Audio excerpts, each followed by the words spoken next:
નમસ્તે વિદ્યાર્થી મિત્રો, આજે આપણે ધોરણ 12 વિષય ગુજરાતી. ગત લેક્ચરમાં આપણે પાઠ 6 ઉછીનું માગનારા એનો પાઠ 1 જોયો હતો. આ પાઠ થોડો વિગતવાર અને મોટો હોવાથી આપણે એ પાઠના 2 ભાગ કરીએ છીએ. પહેલા ભાગમાં આપણે લેખકનો પરિચય અને ઉછીનું માગનારા લોકો કેવા કેવા સ્વભાવના હોય છે, લેખક એમના વિશે શું વિચારે છે એની આપણે વિગતે ચર્ચા કરી હતી. ઉછીનું માગનારામાં કોઈ વિવેક નથી હોતો, કોઈ સંકોચ કે શરમ નથી હોતી. એ લોકો બેધડક રીતે નાની એવી વસ્તુથી માંડીને સોય કે ટાંચણીથી માંડીને સિલાઈ મશીન, કેમેરા જેવી કિંમતી વસ્તુ પણ માંગી લેતા ખચકાતા નથી હોતા. એ આપણે જોયું હતું. આજે આપણે આ બીજા ભાગમાં આગળ વધીએ છીએ. લેખક કહે છે કે અમારી ગણખરી વસ્તુઓની માલિકી તો અમારી હતી, પરંતુ કબજો છે એ વસ્તુઓ ઉપર આ ગીધુભાઈ દંપતીનો હતો. માલિકી એમની, પણ વસ્તુ પડી કોની પાસે હોય તો આ ગીધુભાઈ અને મેનાબેન પાસે. કારણ કે તેઓ ઉછીની લઈ જ ગયા હોય એટલે લેતા તો લઈ જાય, પરંતુ પાછી આપવાની કોઈ દી એમણે દરકાર કરતા નહીં. એટલે જ્યારે એમને પોતાની વસ્તુની જરૂર પડે ત્યારે પેલા ગીધુભાઈના ઘેર લેવા જવી પડે. હવે પોતાની જ વસ્તુ અને પોતે જ લાચાર, પોતાની વસ્તુ પોતાને 1 વાર 2 વાર ઘણીવાર 3 વાર લેવા જવી પડે ત્યારે માંડ મળે. કોઈ એવી વસ્તુ હોય કે જે રોજ બરોજ આપણને ન જોઈતી હોય તો આપણે ચલાવી લઈએ, ઠીક છે કાલે લઈ લઈશું, પરમદાડે લઈ લઈશું. પરંતુ ચપ્પુ જેવી ચીજ એ પણ એ લોકો ઓછીની લઈ જાય અને સમયસર પાછી ના આપે તો આપણા શા હાલ થાય ઘરમાં? સવારે શાક સમારવા કે અન્ય કોઈ કામમાં ચપ્પુનો ઉપયોગ તો જોઈએ જ. એટલે અવારનવાર લેખકના ઘેરથી એ લોકો ચપ્પુ ઉછીનું લઈ જતા હતા. લેખક કંટાળી ગયા અને કાંઈક એમને ભોઠા પાડવાના આશયથી એક નવું ચપ્પુ લઈ આવ્યા. અને એમને એમ થાય કે આ ચપ્પુ એમને આપી દઈએ તો કમસે કમ એ ચપ્પુ લેવાતું ના આવે, જેથી કરીને આપણે તો એના વિના અટકી ન પડીએ. એટલે ચપ્પુ લઈ અને ગીધુભાઈ અને મેનાબેનના હાથમાં મૂક્યું. કહે છે કે તમારે રોજ આ માંગવા માટે ન આવવું પડે, એટલે આ ચપ્પુ જ તમને આપી દઉં અને તમારી પાસે જ રાખજો, જેથી કરીને તમારે અમારા ઘેર આવવું પડે નહીં.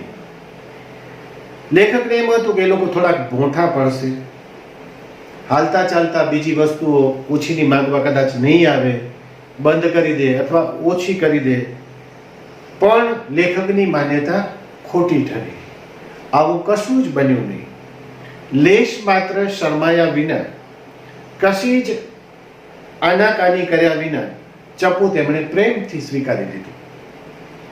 અને જાણે એમણે મંગાવ્યું હોય અને લેખક લઈ આવ્યા હોય એવા હકથી એમણે લઈ લીધું અને કહ્યું, ઠીક થયું, તમે અમારી એક તકલીફ ઓછી કરી. અને ચપ્પુ લઈ અને ચાલતા થયા. આટલે સુધી તો ઠીક છે, પણ ઘણીવાર તો એવું બનતું કે ચોર કોટવાળને દંડે એવો ન્યાય થતો. થોડા દિવસ પછી પાછા ગીધુભાઈ દોડતા દોડતા આવી પહોંચે છે અને જુદી જુદી વસ્તુઓ લઈ જાય છે. અને એક દિવસ તો હદ થઈ જાય છે કે લેખકને તેમને ત્યાં બોલાવે છે. અને લેખકે જે ચપ્પુ એમને ભેટ આપ્યું હતું એ તૂટેલું ચપ્પુ લેખક સામે ધરતા કહે છે, આ જોયું મેના? અત્યારે આનાથી પેલા કાંતાબેનને ત્યાંથી કોળું જે ઉધારું લઈ આવી હતી, ઉછીનું લઈ આવી હતી, એ સંભાળી રહી હતી. ચપ્પુ એ કોકનું અને કોળો એ કોકનું. અને અચાનક જ આ ચપ્પુ છે બટકી ગયું અને મેનાના હાથમાંથી છટકી અને સામેની બાજુ જઈ પડ્યું અને તૂટી ગયું. સારું થયું કે એ વિરુદ્ધ દિશામાં ગયું, નહીતર સીધું જ મેનાની છાતીમાં આ ચપ્પુ ભોકાઈ જાય. ભલા માણસ, મેં તો તમને કેટલી વાર કહ્યું છે કે આવી સસ્તી બનાવટનું, હલકી કંપનીનું કોઈ વસ્તુ ન લેતા હો તો, અને તમારે કાંઈ લેવી જ હોય તો તમે મને સાથે લઈ જતા હો તો હવે જ્યારે જાઓ તો મને જરૂર લઈ જજો. હું તમને હાસન કટલેરી વાળા પાસેથી સારી અને સસ્તી વસ્તુ અપાવીશ. મેં કહ્યું, ગીધુભાઈ, ચપ્પુ તો ખૂબ જાણીતી બ્રાન્ડનું, જાણીતી બનાવટનું હતું. પછી વધારે દલીલ કરવાનો તો કઈ મતલબ નથી, એટલે વાતાવરણને હળવું કરતા કહ્યું કે ચપ્પુ તો ભલે ભાંગી ગયું, પણ તમારું ઘર ભાંગતા બચી ગયું. એના બદલામાં, એની ખુશાલીમાં, એના હરખમાં ચા તો પાવ. તો ગીધુભાઈ, કેમ નહીં? મીનાબેન તો ઉત્સાહમાં આવી ગયા અને બોલ્યા, જરૂર જરૂર. પછી એમના ઘેર એમની ભાણેજી થોડા દિવસ પહેલા જ રહેવા આવી હતી અને બોલાવીને કે ભાણી, જા તો બેટા, કાકાને ત્યાં જા અને કાકીને બોલાવી જા. કાકીને પણ આપણે ચા પાડી અને એમને કહેજે કે થોડાક ચા અને ખાંડ, કપરકાબી અને ગરણી લેતા આવે. અને હા, થોડું અડધું શેર દૂધ પણ ઉછીનું લેતા આવે. લેખકે ધીમેથી કહ્યું, ભાણી, સાથે સાથે બાકસ અને પીન પણ લેતા આવે એમ કે છે. એટલે મેનાબેને કહ્યું, સારું થયું કે તમે યાદ કરાવ્યું. બાકસ અને પીન તો તમારે ત્યાં લાવેલા છે, પરંતુ બાકસની અંદર દીવાસળી નથી અને પીનની અંદર વાલો નથી. કહેવાની જરૂર નથી કે પ્રાઇમસ તો લેખકના ઘરે પહેલેથી જ ઉછીનું લીધેલું હતું અને કેરોસીન તો અત્યાર સુધીમાં ડબ્બાઓ મોઢે ઉછીનું લીધેલું હતું. ઉછીનું માગનારા લોકોના સ્વભાવમાં વિવેક જેવી કોઈ વસ્તુ હોતી નથી. કઈ વસ્તુ ઉછીની લેવાય, કઈ ન લેવાય, કોની પાસેથી લેવાય, ક્યારે લેવાય, આવું કાંઈ જ વિવેક ભાન હોતું નથી. એ લોકો નિસંકોચપણે રેશમી જરી ભરતના કપડાં, કિંમતી કેમેરા, મૂલ્યવાન ઘરેણાં ગમે તે બેધડક રીતે માંગી શકે છે. આપણે આપવામાં આનાકાની કરીએ તો આપણને શરમાવે, જીદ કરે અને પરાણે વસ્તુ લઈ જાય. ઉછીની આવરદા માગનારનો કિસ્સો પણ મેં સાંભળેલો છે. આવરદા એટલે આયુષ્ય. જીવન જરૂરી વસ્તુઓ તો ઉછીની લઈ જાય, પણ આવરદા પણ ઉછીની લઈ જાય એમનું ચાલે. એવા લોકો હતા અને એનો કિસ્સો લેખક કહે છે કે મેં સાંભળેલો છે. કિસ્સો બહુ રસપ્રદ છે. અમારા ગામમાં ઘણા વર્ષો અગાઉ એક ડોશી થઈ ગયેલા, લેખક કહે છે. ડોશીએ જીવનભર વસ્તુઓ ઉછીની માંગી માંગી અને આખી જિંદગી વટથી પ્રેમથી કાઢી નાખેલી. ડોશી આવી રીતે જીવન પસાર કરતા કરતા 3 પેઢી તો એને જોઈ નાખેલી અને આખી જિંદગી બધી, આખો જન્મારો, બધી વસ્તુઓ ઉછીની જ એને લીધેલી. હવે ડોશી આમ કરતા કરતા 80-85 વર્ષની ઉંમરના થયા અને મરણ પથારીએ પડ્યા. ડોશી બીમાર પડ્યા. હવે લાગ્યું કે ડોશી જાજો જીવશે નહીં.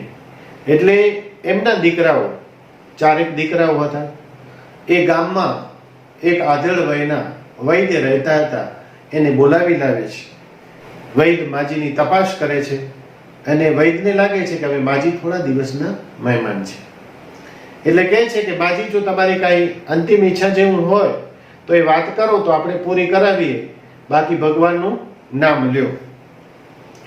ડોશી વૈદ્યને બાજુમાં બોલાવ્યો. વૈદ્ય આમ કાન ધર્યો. ડોશીએ ક્ષીણ અવાજે કહ્યું, વૈદ્ય બેટા, મારા છોકરા તો મોટા થઈ ગયા છે, પણ મારા જે વચલા નંબરનો છોકરો છે, એનો નાનો દીકરો છે, એ 1.5 વર્ષ પછી પરણવા જેવો થશે. તારે તો આગળ પાછળ ઉલાડ ધલાડ જેવું કાંઈ જ નથી. તારે તો આગળ પાછળ કે ઉલાડ ધરાડ જેવું કાંઈ નથી. બેટા, જો તારી 2 વર્ષની આવરદા ઉછીની આપે તો 4થી પેઢીને પરણેલી જોઉં. વૈદરાજ તો સ્તબ્ધ બની ગયા. આવરદા કોઈ ઓછી નહીં માંગે, પણ માણસો કેવા શરમ વગરના હોય છે. ડોશીએ નિસંકોચપણે વૈદ પાસેથી 2 વર્ષની આવરદા માંગી લીધી કે બેટા તારે તો આગળ પાછળ કોઈ નથી, અને મને જો તું 2 વર્ષની તારી આવરદા ઉછીની આપે તો મારા ચોથી પેઢી છે એને હું પરણેલી જોઉં. ચમત્કાર કયો તો ચમત્કાર. અને જે માનો તે એ જ રાત્રે વૈદ્યનું મૃત્યુ થયું અને ડોશી પાછા ખાસા 2 વર્ષ જેવા સમયગાળા દરમિયાન જીવ્યા. વળી પાછા 2 વર્ષ પછી ડોશી બીમાર પડ્યો, પણ આ વખતે કુટુંબીજનોએ ન વૈદને બોલાવ્યા, ન કોઈ વૈદ આવ્યો કે ન કોઈ કુટુંબીજનો ખાટલા પાસે ગયા. દરેકને એક બીક હતી, નહીં ને કદાચ ડોશી ફરીથી આવરદા ઉછીની માંગી લે તો આ રીતે આ પાઠની અંદર લેખકે આપણને ઉછીનું માગનાર લોકોના સ્વભાવથી પરિચિત કરાવ્યો છે. સાથે સાથે માનવ મનના લેખક જે જાણકાર છે, સમાજ દર્શન જે એમણે કર્યું છે, જે લેખકની સૂક્ષ્મ દ્રષ્ટિ છે, એનો પણ આપણને પરિચય થાય છે. સ્વાધ્યાયની વાત કરીએ તો ટિપ્પણીની અંદર જે અપરિચિત શબ્દો હોય તે તમારે નોંધવાના છે.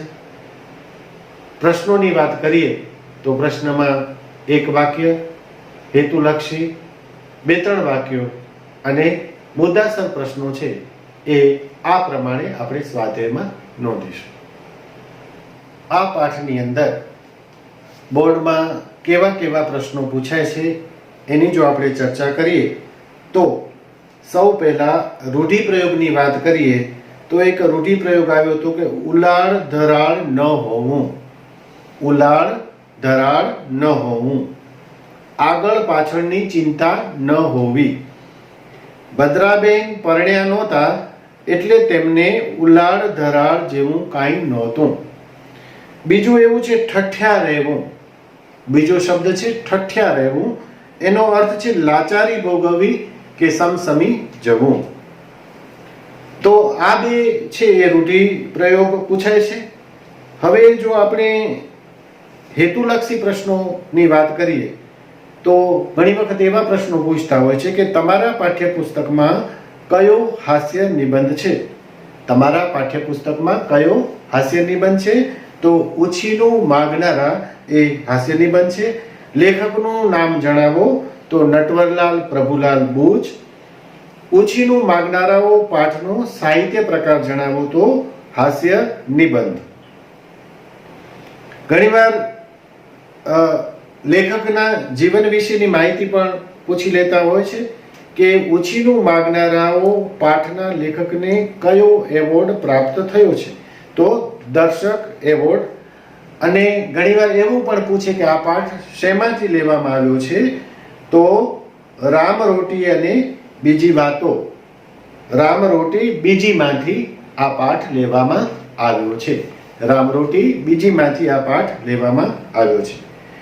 એક વાક્યમાં કેવા પ્રશ્નો પૂછાય તો લેખક ઉછીનું માગનારને કેવા કયા છે, તો લેખક ઉછીનું માગનાર લોકોને અપરિગ્રહી પણ યાચક વૃત્તિવાળા, દૃષ્ટ, નિર્લજ અને બેદરકાર કયા છે.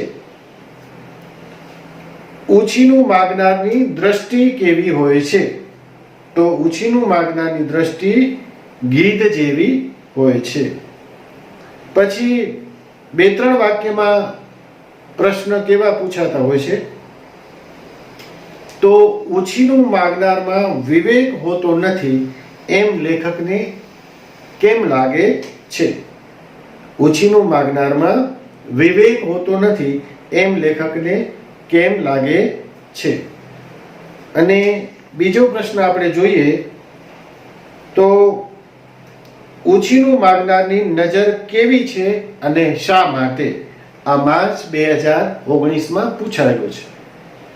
સવિસ્તર પ્રશ્નની ચર્ચા કરીએ તો ઉછીનું માગનાર ના સ્વભાવની ખાસિયતો તમારા શબ્દમાં વર્ણવો. ઉછીનું માગનારના સ્વભાવની ખાસિયતો તમારા શબ્દોમાં વર્ણવો. તો આટલા પ્રશ્નો છે એ મારી દ્રષ્ટિએ અગત્યના છે. તો આ પ્રશ્નો છે આપણે સ્વાધ્યાયમાં નોંધીશું.